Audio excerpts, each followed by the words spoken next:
Vous êtes sur U24, merci de nous être fidèles. On va tout de suite faire le point sur les titres que nous développerons dans cette partie. On parlera bien évidemment de la Turquie et de ses nouvelles mises en garde à vue hier, des arrestations qui font suite à l'attentat de mardi à Istanbul. L'auteur de l'attaque était entré en Turquie comme réfugié. Il était lié à l'État islamique. 5 ans après le printemps arabe, la Tunisie en pleine crise, mais en pleine révolution également. Est-ce qu'elle a réussi sa transition? A-t-elle les moyens à l'avenir de se protéger du tourisme qui l'a touché à 3 reprises? En 2015, on posera la question à notre invité. Et puis, de Cologne à Tahrir, un point commun, ces agressions sexuelles en pleine rue. Betsabe Salem viendra nous en parler.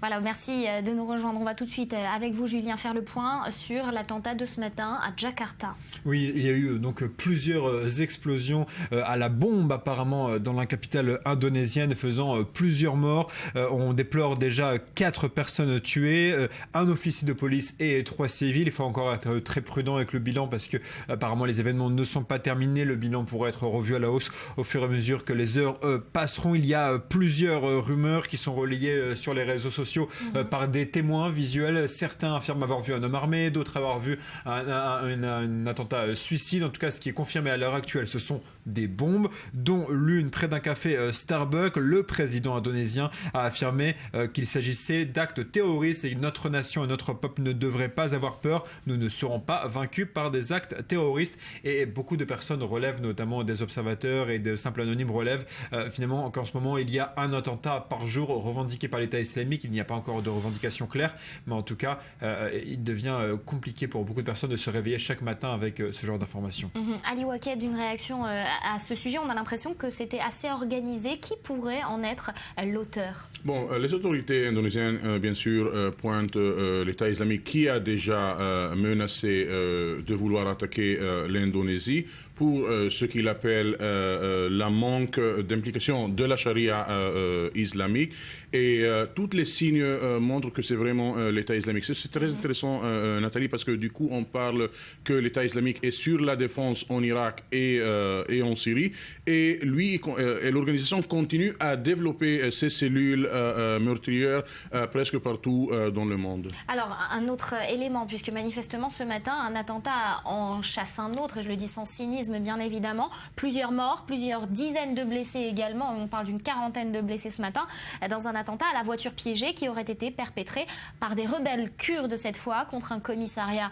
Ça s'est passé dans le sud-est de la Turquie, un attentat donc revendiqué par le Parti des travailleurs du Kurdistan. Ça s'est déroulé dans la province de Diyarbakir. On va reparler de l'attentat de mardi en Turquie, mais on voit là bien le pays sur 2 fronts, hein, celui toujours du PKK et puis de l'autre côté l'État islamique. Absolument, 2 fronts, c'est sûr. Maintenant on parle 2 fronts à l'intérieur de la Turquie, mais il y a bien sûr, Nathalie, beaucoup plus autant d'avantages de front. La Turquie doit faire face aux rebelles kurdes qui sont sur la frontière turque-irakienne. Ils doivent faire face aux rebelles kurdes qui se trouvent sur la frontière syro-turque.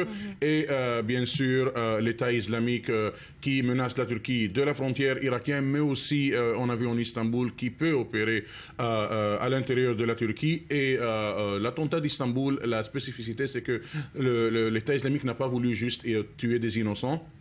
Il a voulu attaquer l'économie turque. Alors justement, on va en reparler dans quelques instants. Je voudrais justement qu'on fasse le point et qu'on remette les choses dans leur contexte, Ali, de ce qui s'est passé mardi. 5 personnes ont été arrêtées après cet attentat de mardi qui a visé le quartier touristique du Sultanahmet à Istanbul, tuant, je vous le rappelle, 10 touristes allemands. De nombreuses arrestations donc effectuées également dans les rangs des militants du groupe État islamique. Julia Galancia. Le jour d'après, place Sultanahmet. Le Premier ministre turc et le ministre de l'Intérieur allemand se rendent sur les lieux du drame et c'est sous haute sécurité qu'ils se recueillent. Hier, c'est ici qu'un kamikaze a tué 10 Allemands. En l'état actuel des investigations, il n'y a aucune indication que l'attentat visait des Allemands. Il ne peut donc n'y avoir aucun lien avec notre contribution à la lutte contre le terrorisme international. Le quartier de Sultanahmet est anormalement calme. Les alentours de la mosquée bleue sont déserts ce mercredi. Sur les lieux du drame, on nettoie les dernières traces de l'attentat qui est encore présent dans tous les esprits. Je suis vraiment choquée. C'est le choc, encore une fois, de constater encore une attaque triste. L'atmosphère est un peu triste. Les gens sont venus ici pour passer de bonnes vacances et il règne maintenant une tristesse un peu partout. Mais non, on n'a pas voulu partir parce qu'on ne veut pas céder aux terroristes. À Antalya, 9 personnes soupçonnées de lien avec l'organisation de l'État islamique ont été arrêtées. Parmi elles, 3 ressortissants russes. Pas de précision sur une éventuelle connexion entre ce coup de filet et l'attentat d'Istanbul. Mais les autorités turques veulent donner un signal fort. La traque des djihadistes continue. Voilà, un message aussi à destination des Occidentaux quand on parlait de l'ambiguïté de la position turque, justement. Absolument, une ambiguïté que la Turquie, on peut encore, le prix Nathalie, vous savez, jusqu'il y a quelques mois, la frontière entre la Turquie et la Syrie était une promenade libre. Certains disaient aussi avec l'assistance des autorités turques pour les militants, pour les membres de l'État islamique, pour qu'ils puissent passer vers la Syrie et faire partie de la grande bataille, de la grande guerre contre le régime de Bachar Assad. La Turquie qui a, non pas seulement, selon des reportages des services secrets occidentaux, non pas seulement à flirter avec les djihadistes, mais à entraîner les djihadistes, les a financés, leur a donné toutes les facilités logistiques. Vous savez, dans quelques endroits dans le monde arabe, les membres, certains djihadistes ont été arrêtés avec des passeports turcs. Non, pas des passeports faux, mais des vrais passeports turcs, ce qui dit qu'il y avait une complicité très claire de la part des Turcs avec certains groupes djihadistes pour essayer de battre l'État islamique. Les Égyptiens ont aussi parlé qu'ils ont découvert quelques cellules qui ont avoué, leurs membres ont avoué avoir été entraînés en Turquie. Alors la Turquie, là justement, elle se fait prendre à son propre jeu d'une certaine façon, puisque c'est pas seulement sa sécurité nationale qui est mise à mal ici, c'est aussi son économie en plein moment touristique, en pleine saison touristique. Absolument. Vous savez, économie et stabilité, c'était les 2 cartes les plus fortes de M. Erdogan. C'est sur ces 2 cartes qu'il a été élu et réélu encore une fois. Et du coup, il se trouve dans une situation où il n'a pas été, qu'il n'a pas envisagé depuis son première élection il y a 14 ans. Un défi de sécurité et un défi économique. Si maintenant les Russes boycottent la Turquie et la Russie est le deuxième pays qui a des relations touristiques avec l'Allemagne, dont 8 des personnes qui ont été tuées dans la dernière attentat est le premier pays. Donc l'État islamique a visé l'économie turque, l'État islamique a visé la stabilité du régime turc. Merci beaucoup Ali. Alors on va se pencher à présent, et vous restez avec nous, sur la Tunisie. 5 ans déjà après la révolte qui a déclenché le printemps arabe, le pays reste en proie à l'instabilité. La population jouit tout de même de sa liberté, mais les injustices sont toujours bien présentes. Les ONG dénoncent. Regardez. Bullets Khan, c'était le nom de cyberdissident de Skander Hamda sous le régime de Ben Ali. Le 6 janvier 2011, il est emprisonné puis torturé dans les geôles du ministère de l'Intérieur tunisien. Il avait 16 ans. 5 ans après la révolution, il trouve que les changements ne sont pas suffisants. Il y a un constat plutôt positif si on compare ces 5 années et la Tunisie d'aujourd'hui à la Tunisie de Ben Ali.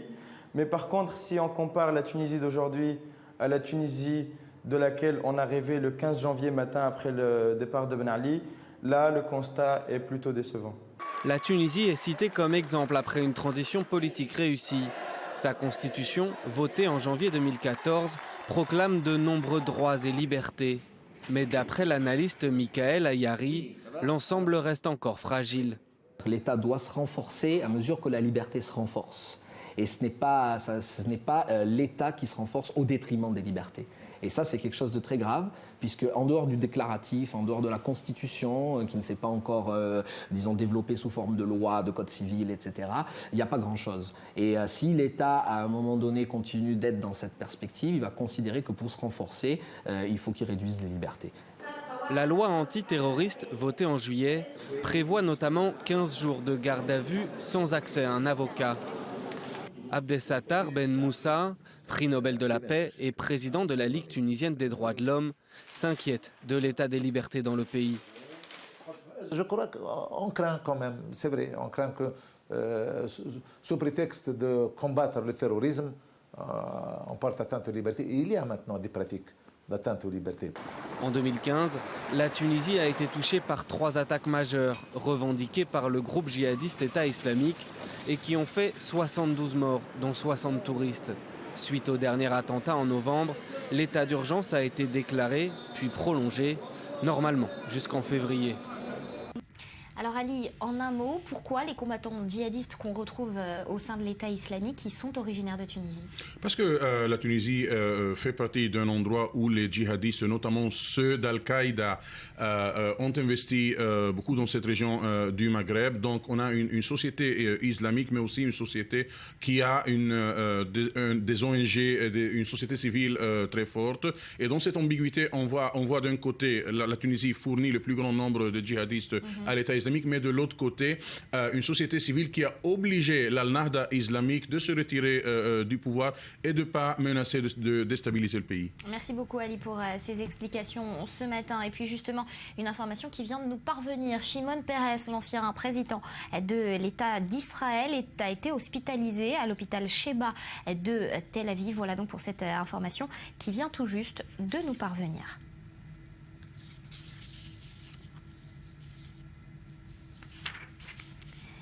On continue donc avec ces 653 plaintes qui ont été déposées depuis la nuit de la Saint-Sylvestre et l'Allemagne voit le fragile consensus au sujet de son immigration se fissurer dangereusement. Le point en image. Que s'est-il passé la nuit du 31 décembre à Cologne? 561 plaintes avaient été déposées par des femmes victimes de vols et de violences à caractère sexuel. Près de 2 semaines après, l'enquête avance. Les autorités allemandes attribuent ces agressions à des migrants originaires du Maghreb. 19 personnes ont été arrêtées et une trentaine identifiées. Une grande majorité proviennent du Maroc mais aussi d'Algérie. La police allemande n'est pas surprise, elle affirme que depuis 2011, les coupables de délits venus d'Afrique du Nord représentent une part considérable des agressions et des vols à Cologne. Les autorités locales précisent même que ces groupes sont enclins à la violence et utilisent la plupart du temps des couteaux ou du gaz lacrymogène. Ces agressions ont choqué l'opinion internationale et particulièrement les Allemands. Le pays est depuis replongé dans un virulent débat sur l'accueil des demandeurs d'asile. Nous devons combattre les raisons qui font que des gens fuient leur pays. Cette année, nous voulons faire réduire le nombre de réfugiés, cela est clair. Nous avons la tâche de les intégrer dans les meilleures conditions, mais nous savons depuis les terribles événements dans la nuit du 31 décembre à Cologne que pour les intégrer correctement, il faut qu'ils s'adaptent et qu'ils soient prêts à suivre nos règles et nos valeurs.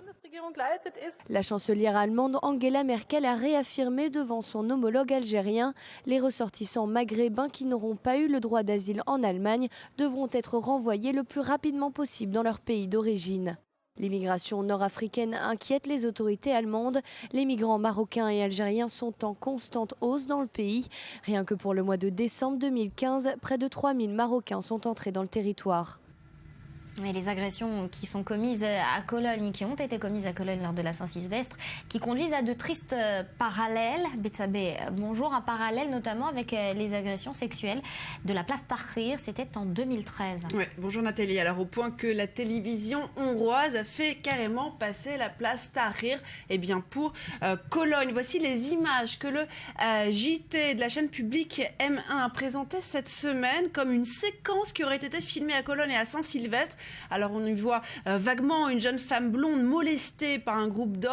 Une vidéo en réalité mise en ligne sur YouTube le 30 juin 2013 et initialement intitulée « Une touriste néerlandaise violée place Tahrir ». Au Caire. Donc, au-delà de l'indélicatesse de la chaîne hongroise, un constat s'impose. Néanmoins, le parallèle troublant entre Tahrir et Cologne. Regardez les chiffres. D'ailleurs, Cologne, nuit du Nouvel An, plus de 200 plaintes pour agression sexuelle. Un chiffre qui a évolué au fur et à mesure. Exactement. Le Caire, juillet 2013, en quelques jours, plus de 150 plaintes donc pour agression sexuelle. Et parmi ces agressions sexuelles, eh bien, des viols. Alors cette question, un parallèle, cette fois-ci sociologique, est-il tout aussi pertinent entre les agressions sexuelles à Cologne qui ont été commises, on le rappelle, par en majorité bien des réfugiés nord-africains et celle de la place Tahrir en Égypte. Alors dans ce billet partagé plus de 13 000 fois désormais sur le site du journal Le Vif, une journaliste établit ce parallèle soulignant notamment qu'il n'est pas rare dans les pays arabes de rencontrer des hommes de 30-35 ans qui n'ont jamais eu l'occasion de toucher une femme, affirmant plus loin, je cite, « Une immense frustration sexuelle est à la base des violences de Cologne ». Et des méthodes que l'on reconnaît dans le monde arabe. Exactement. Alors, elles sont décrites ainsi, des hommes qui sont dispersés en petits groupes dans le noir, qui vont entourer des jeunes femmes, se rapprocher, les toucher avec insistance, glisser leurs mains où ils peuvent. Alors, exemple de témoignage, ils se sont mis à nous agresser, nous prenant l'entrejambe, touchant nos décolletés, sous les manteaux, une violence inédite jusqu'à présent en Europe. La preuve, c'est le manque de réaction de la police allemande, on l'a vu. Il n'empêche des méthodes qui semblent s'être importées sur le vieux continent. Merci beaucoup, Betsabé, d'avoir été avec nous. Je vous rappelle juste avant de refermer cette édition, Shimon Peres hospitalisé à l'hôpital Sheba de Tel Aviv. On se rejoint dans quelques minutes.